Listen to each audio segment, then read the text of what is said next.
दोस्तों, गाय की सेवा करने से, गाय को रोटी खिलाने से क्या फल मिलता है? गाय के किस अंग को स्पर्श करने से रोग नष्ट होते हैं? गाय को नमस्कार करने से क्या फल मिलता है? इसके मनुष्य को कितने फायदे मिलते हैं? आज इस प्राचीन महान कथा के माध्यम से हम आपको बताते हैं। तो चलिए, बिना देरी किए आपको सुनाते हैं गौमाता की यह महान कथा। दोस्तों, एक बार देवर्षि नारद भगवान श्री कृष्ण से मिलने के लिए द्वारका नगरी में पधारते हैं। भगवान श्री कृष्ण के पास आकर नारद जी उन्हें प्रणाम करते हैं। देवर्षि नारद को देखकर भगवान श्री कृष्ण प्रसन्न हो जाते हैं और पूछने लगते हैं, हे देवर्षि, आपका द्वारका में स्वागत है। आज किस प्रयोजन से द्वारका में आने का आपने निर्णय लिया? देवर्षि नारद हर्ष के साथ कहने लगते हैं, हे प्रभु, आप तो सब कुछ जानते हैं, फिर भी इस दास से पूछ रहे हैं। भला आपसे कोई बात छिपी हुई है? मेरे मन में क्या प्रश्न है, आपको भली भांति पता है। भगवान श्री कृष्ण कहते हैं, हे देवर्षि, मैं आपकी द्विधा को जानता हूं और यह भी जानता हूं कि आप समस्त मनुष्य जाति के कल्याण के लिए ही आज यहां पर पधारे हैं। आप निसंकोच होकर पूछे, आपके मन में जो भी प्रश्न हो। फिर देवर्षि कहने लगते हैं, हे प्रभु, यदि आप चाहते हैं तो मैं आपसे एक प्रश्न पूछने की चेष्टा करता हूं। प्रभु, मैं आज पृथ्वीलोक का भ्रमण कर रहा था तो मैंने बड़ा ही विचित्र दृश्य देखा। मैंने देखा कि कुछ दुष्ट मनुष्य गायों को मार रहे थे, वहीं दूसरी ओर कुछ मनुष्य गायों की पूजा भी कर रहे थे। तो प्रभु, यह दृश्य देखकर मुझे बड़ी व्यथा हुई। मनुष्य खुद के स्वार्थ के लिए निष्पाप पशुओं पर अत्याचार क्यों करता है?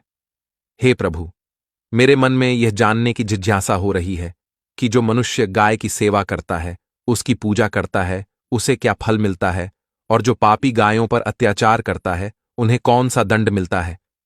इस प्रकार से नारद जी द्वारा पूछे जाने पर भगवान श्री कृष्ण मुस्कुराते हुए कहने लगते हैं, हे देवर्षि, आपने बहुत ही उत्तम प्रश्न किया है। जो गायों को कष्ट देता है, उसे तो उसके पाप कर्मों के लिए नरक में दंड अवश्य मिलता है, किंतु जो गायों की सेवा करता है, उन्हें उत्तम लोकों की प्राप्ति होती है। गायों की सेवा करने से पृथ्वी लोक पर और परलोक में मनुष्य को कौन सा फल मिलता है, मैं आपको इस कथा के माध्यम से समझाता हूं। हे देवर्षि, आप इस कथा को ध्यान से पूरा जरूर सुने। इस कथा को जो भी मनुष्य सुनता है और इसका प्रचार करता है, उसके समस्त पाप नष्ट हो जाते हैं, उसे धन धान्य की प्राप्ति होती है और मृत्यु के बाद वह मेरे धाम गोलोक में जाता है। देवर्षि कहने लगते हैं, हे प्रभु, यह मेरे सौभाग्य है कि आपके मुख से मुझे यह कथा सुनने को मिल रही है। मैं इस कथा को ध्यान से पूरा सुनूंगा और इसका प्रचार मनुष्यों में करूंगा। भगवान श्री कृष्ण कहते हैं, हे देवर्षि, प्राचीन काल की बात है। पृथ्वीलोक पर वैवस्वत मनु के वंश में एक दिलीप नाम के राजा हो गए हैं। महाराज दिलीप धर्म का पालन करने वाले, गुणवान, चरित्रवान तथा महापराक्रमी थे। उन्होंने धर्मपूर्वक पृथ्वी का पालन किया और अपनी प्रजा को सदैव ही प्रसन्न रखा। उनकी प्रजा सदैव उनसे संतुष्ट रहती थी। मगध देश की राजकुमारी सुदक्षिणा महाराज दिलीप की पत्नी थी। महाराज दिलीप और महारानी सुदक्षिणा बड़ी ही प्रसन्नता से रहने लगे थे, किंतु अनेक वर्ष बीत जाने के बाद भी महारानी के गर्भ से कोई संतान नहीं हुई। तब महाराज दिलीप एकांत में बैठकर सोचने लगे कि मैंने कभी कोई पाप नहीं किया है और मैंने सदैव ही धर्म के मार्ग पर चलकर ही सभी कार्य किए हैं, फिर भी मेरे किस दोष के कारण मुझे संतान प्राप्ति नहीं हो रही है। इतना सोचकर वे बहुत चिंतित हो गए। फिर उनके मन में एक विचार आया कि इस समस्या का समाधान केवल गुरु वशिष्ठ जी ही कर सकते हैं। वे ही मुझे मेरे दोष के बारे में बताएंगे और पुत्र प्राप्ति के लिए कोई उपाय बताएंगे। इतना सोचकर महाराज दिलीप अपनी पत्नी के साथ गुरु वशिष्ठ जी के आश्रम पर पहुंच गए। आश्रम पर वशिष्ठ जी नित्य कर्म, ध्यान आदि कार्य समाप्त करके अपनी पत्नी अरुंधति के साथ बैठे हुए थे। उसी समय महाराज दिलीप रानी के साथ उनके पास जाते हैं और उनका दर्शन करते हैं। वशिष्ठ जी ने महाराज दिलीप का स्वागत किया और उनकी पत्नी अरुंधति ने महारानी का स्वागत किया और उनका कुशल मंगल पूछते हुए उन्हें आशीर्वाद दिया। वशिष्ठ जी महाराज दिलीप से कहने लगे, हे राजन, सब कुशल मंगल तो है ना? आप और महारानी का आज अचानक वन में मेरी कुटियाओं में पधारने का क्या प्रयोजन है? किस कारण से एक महान सम्राट को अपना राजपाट छोड़कर इस वन में आना पड़ा? इक्ष्वाकुकुल के सभी राजा महाराज पुत्र उत्पन्न करके उन्हें अपना राज्य सौंपकर तपस्या करने के लिए वन में आते हैं। किंतु आप अभी भी जवान हैं। आपने अभी अभी राज्य का कार्यभार संभाला है। आपने अभी तक पुत्र भी उत्पन्न नहीं किया है। फिर आप ऐसे अपना राजपाट छोड़कर वन में क्यों चले आ गए? ये आप जैसे महान सम्राट को शोभा नहीं देता है। फिर महाराज दिलीप कहते हैं, हे महर्षि, मैं आपके यहां पर तपस्या करने के लिए नहीं आया हूं। गुरुदेव, मैं आपके पास सहायता मांगने के उद्देश्य से आया हूं। कृपया आप मेरी सहायता कीजिए, मैं बहुत दुख में हूं। फिर महर्षि अगस्त्य कहते हैं, हे राजन, आपके जैसे महान सम्राट को भला किस बात की सहायता चाहिए? आप तो स्वयं सभी की रक्षा एवं सहायता करने में सक्षम हैं। महाराज दिलीप कहते हैं, हे गुरुदेव, मैं आपके पास यह जानने के लिए आया हूं कि किस दोष के कारण मुझे अभी तक पुत्र की प्राप्ति नहीं हुई है। कृपया आप अपनी दिव्य शक्ति से जानकर मुझे मेरा दोष बताइए और उस दोष के निवारण के लिए उपाय भी अवश्य बताइए। पुत्र के बिना मेरा जीवन व्यर्थ हो जाएगा, मुझे मुक्ति नहीं मिलेगी। तब महर्षि अगस्त्य कहते हैं, हे राजन, ये तो आश्चर्य की बात है, मैं अवश्य आपकी सहायता करूंगा। फिर महर्षि अगस्त्य अपनी दिव्य दृष्टि से महाराज के भूतकाल को देखने लगते हैं तो उन्हें राजा की एक भूल के बारे में पता चलता है। महर्षि अगस्त्य महाराज से कहते हैं, हे राजन, आपसे एक बड़ी भूल हुई है जिसका आपको ज्ञान नहीं है। जब आप इंद्रलोक में देवराज से मिलकर लौट रहे थे, तभी मार्ग में एक कल्प वृक्ष के नीचे खड़ी गाय और उसके बछड़े को आपने दुर्लक्ष्य कर दिया था। वह गाय और उसका बछड़ा अत्यंत भूखे और कष्ट में थे। आपने उस कामधेनु गाय को ना भोजन कराया और ना ही उसे नमस्कार किया। उस गाय ने आपसे सहायता भी मांगी, किंतु आप अपनी प्रसन्नता में खोए हुए थे और आपको उस गाय की पुकार भी सुनाई नहीं दी। आपकी कृतज्ञता को देखकर वह गाय अत्यंत दुखी हुई और उसने आपको श्राप दे दिया है। हे राजन, जो मनुष्य गाय को कष्ट में देखकर उसकी सहायता नहीं करता, भूखी गौ माता को भोजन नहीं कराता, उसे तो महापाप लगता है और उसी गाय के श्राप के कारण आपकी कोई संतान नहीं है। इस प्रकार से महर्षि अगस्त्य ने महाराज दिलीप को उनके दोष के बारे में बता दिया, जिसे सुनकर महाराज बहुत दुखी हुए और पश्चाताप करते हुए कहने लगे, हाय, ये मैंने क्या कर दिया?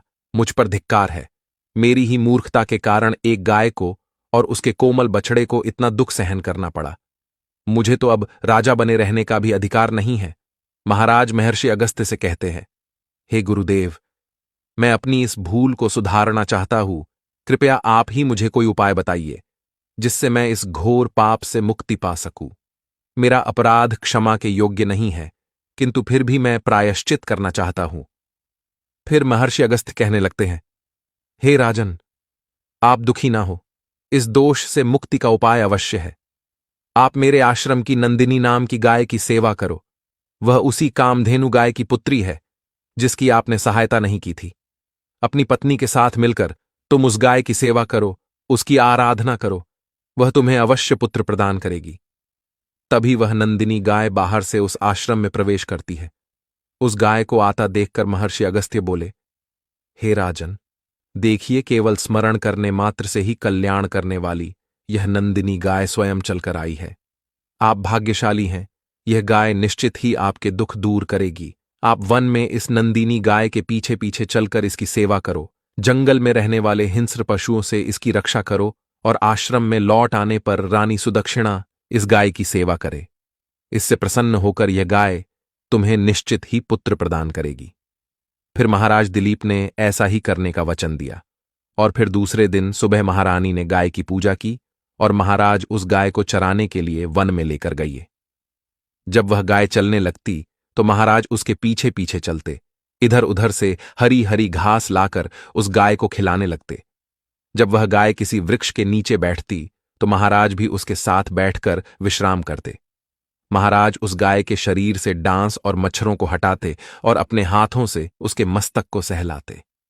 इस प्रकार से महाराज उस गाय की सेवा में लगे रहे।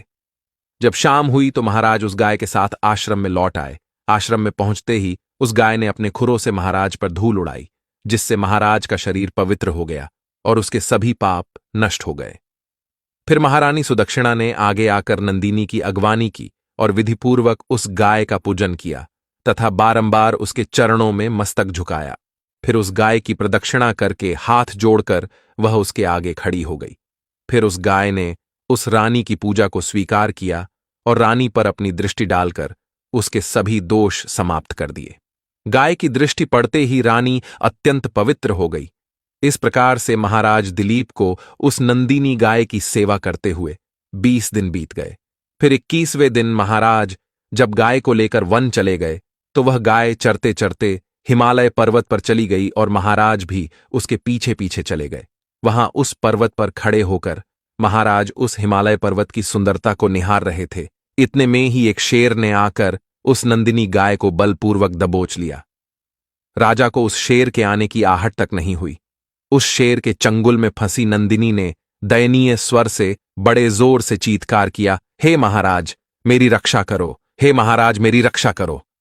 जैसे ही महाराज ने उस गाय की पुकार सुनी तो उन्होंने देखा कि एक भयंकर शेर ने उस गाय को दबोच लिया है और उस गाय की आंखों से आंसुओं की धारा बह रही है, जिसे देखकर महाराज व्यथित हो उठे और उन्होंने तुरंत ही अपना बाण निकाला और धनुष की डोरी पर रखा और उस शेर को मारने के लिए प्रत्यंचा खिंची। उसी समय उस शेर ने महाराज की तरफ देखा। उस शेर की दृष्टि पड़ते ही महाराज का शरीर स्तब्ध हो गया, उनकी शक्ति क्षीण हो गई, उनका सारा बल नष्ट हो गया। अब उनके अंदर उस बाण को छोड़ने की भी शक्ति नहीं रही। फिर वह शेर उस महाराज से बोलने लगा, हे राजन, मेरे ऊपर प्रहार करना तुम्हारे बस की बात नहीं है, क्योंकि भगवान शिव मेरी ही पीठ पर पैर रखकर नंदी पर बैठते हैं। इसीलिए तुम मुझे मारने की चेष्टा मत करो और यहां से लौट जाओ। विधाता ने इस गाय को आज मेरा ग्रास नियुक्त किया है, इसीलिए तुम इसमें दखल मत दो। मैं जानता हूं तुम सूर्यवंश में जन्मे हुए राजा दिलीप हो। इस हिमालय पर्वत पर भगवान शिव की बड़ी माया फैली हुई है, इसीलिए तुम तुरंत ही यहां से निकल जाओ। फिर महाराज बोलने लगे, हे मृगराज, कृपया आप इस गाय को ना मारे। यह महर्षि वशिष्ठ जी की संपूर्ण मनोरथों को पूर्ण करने वाली नंदिनी गाय है। इसकी हत्या करने पर तुम्हें महापाप लगेगा। गुरुदेव ने मुझे इस गाय की रक्षा और सेवा करने का आदेश दिया है। इस गाय का एक बछड़ा भी है जो घर पर इसकी राह देख रहा है। मैं इस गाय को मरने के लिए छोड़कर नहीं जा सकता। तुम भगवान शिव के सेवक हो, इसीलिए तुम्हारे हाथ से इस गाय को छुड़ाना मेरे लिए असंभव है। इसीलिए हे मृगराज, मेरी आपसे विनती है कि आप इस गाय को जीवनदान दो। इस गाय के बदले में मैं तुम्हें अपना शरीर समर्पित करता हूं, जिससे तुम्हारी भूख भी शांत हो जाएगी और इस गाय की रक्षा भी हो जाएगी और मेरे वचन का पालन भी हो जाएगा। साथ ही गौ रक्षा के लिए प्राण त्यागने से मुझे उत्तम गति की प्राप्ति होगी। इतना कहकर महाराज उस शेर के सामने हाथ जोड़कर बैठ गए और आंखें बंद की। फिर अचानक से उस राजा के कानों में स्वर पड़े, बेटा उठो, मैं तुम्हारी सेवा से अत्यंत प्रसन्न हूं। यह सुनकर महाराज उठ खड़े हुए और उन्होंने अपने सामने उस गाय को देखा और वह शेर कहीं दिखाई नहीं दे रहा था। तब वह नंदिनी गाय राजा दिलीप से कहने लगी, हे राजन, मैंने ही अपनी माया से शेर का रूप धारण करके तुम्हारी परीक्षा ली है। यमराज भी मुझे पकड़ने का विचार नहीं कर सकते। मेरी रक्षा के लिए तुम अपने प्राण देने के लिए तैयार थे, इसीलिए मैं तुम पर बहुत प्रसन्न हूं। अब तुम मुझे वरदान मांगो, जो तुम्हारी मनोकामना है वह कहो, मैं अवश्य पूर्ण करूंगी। महाराज दिलीप कहते हैं, हे गौ माता, मेरे मन में जो इच्छा है आप वह अवश्य जानती होंगी। कृपया मुझे पुत्र प्रदान कीजिए, मेरी यही कामना है। फिर उस नंदिनी गाय ने कहा, हे बेटा, तुम पत्ते के द्रोण में मेरा दूध लेकर उसका पान करो, इससे तुम्हें अत्यंत बुद्धिमान और गुणवान पुत्र की प्राप्ति होगी। महाराज दिलीप कहने लगे, हे माता, इस समय पर मैं आपके मधुर वचन सुनकर ही तृप्त हो चुका हूं। अब आप मेरे साथ आश्रम पर चलिए और मैं आपकी पूजा आराधना करके तथा मेरे अनुष्ठान को पूरा करके आपके अमृत समान दूध का पान करता हूं। उसके बाद महाराज दिलीप उस गाय को लेकर आश्रम चले गए। आश्रम में पहुंचने पर महारानी सुदक्षिणा ने आगे आकर उस गाय का पूजन किया। तब उस गाय ने कहा, हे महारानी, आप मेरी पीठ को स्पर्श करें, इससे आपको अत्यंत गुणवान, बलवान और विद्वान पुत्र की प्राप्ति होगी। फिर महारानी ने गाय की पीठ को स्पर्श किया।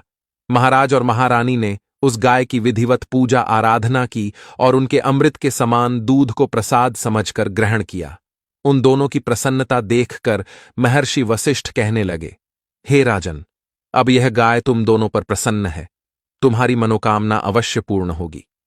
जो भी मनुष्य गाय की सेवा करता है, उसे भोजन कराता है, उसकी प्रदक्षिणा करता है, उसके सभी मनोरथ सफल होते हैं। जो भी गाय की रक्षा करता है, उसकी कभी दुर्गति नहीं होती है। मृत्यु के बाद वह गोलोक में जाता है और भगवान श्री कृष्ण के साक्षात दर्शन करने का सौभाग्य उसे प्राप्त होता है। जो श्रद्धापूर्वक गाय का दूध पीता है, वह सभी रोगों से दूर रहता है। जो गाय की पीठ पर जो कूबड़ होता है, उसे स्पर्श कर लेता है, उसके सभी दोष और पाप नष्ट हो जाते हैं। जो गाय का दान करता है, वह वैतरणी नदी को गाय की पूंछ पकड़कर पार कर लेता है।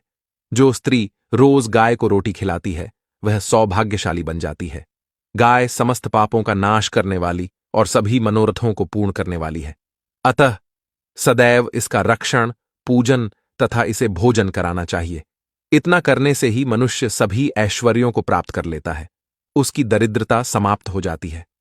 फिर भगवान श्री कृष्ण कहते हैं, हे देवर्षि, इस प्रकार से महाराज दिलीप द्वारा गाय की सेवा करने से उन्हें एक पुत्र की प्राप्ति हुई, जिसका नाम रघु रखा गया, जिसके नाम से इस पृथ्वी पर सूर्यवंश की ख्याति हुई और बाद में उसका वंश रघुवंश नाम से प्रसिद्ध हुआ। तो दोस्तों, आप भी नित्य गाय की सेवा करें, रोज गाय को रोटी खिलाए, गाय की रक्षा करें। आपको यह कथा कैसी लगी कमेंट करके जरूर बताएं। जानकारी अच्छी लगी तो वीडियो को लाइक करें, कमेंट में जय श्री कृष्ण और जय गौ माता जरूर लिखें। साथ ही चैनल को सब्सक्राइब करें। आप सभी का धन्यवाद।